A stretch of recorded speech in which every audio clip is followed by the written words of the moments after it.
అందరిలాగే పుట్టావు, అందరిలాగే చదువుతున్నావు. రేపు అందరిలాగే ఏదో ఒకటి ఉద్యోగం చేసి వెళ్ళిపోతావా? నీకంటూ ఒక ప్రత్యేకత లేదా? గొర్రెలు గుంపుగా నడుస్తాయి, ఎందుకంటే వాటికి భయం. అవి గడ్డి కోసం వెతుకుతాయి. కానీ సింహం అది ఒంటరిగా ఉన్నా గంభీరంగా ఉంటుంది, ఎందుకంటే దానికి తన మీద తనకు నమ్మకం.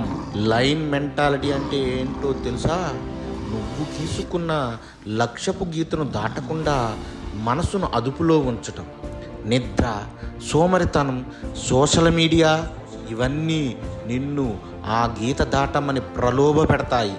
కానీ సింహం వేటాడేటప్పుడు చూపు తిప్పనట్టే నువ్వు నీ లక్ష్యం నుండి చూపు తిప్పకూడదు. నేను గొర్రెను కాదు, నేను సింహాన్ని. నా జీవితానికి నేనే రాజుని. పరిస్థితులు నన్ను మార్చవు, నేనే పరిస్థితుల్ని మారుస్తాను. గుంపులో ఒక్కడిగా ఉండకు, ఆ గుంపుకు నాయకుడిగా మారు. సింహం లాంటి మనస్తత్వాన్ని అలవాటు చేసుకో, గర్జించడం నేర్చుకో.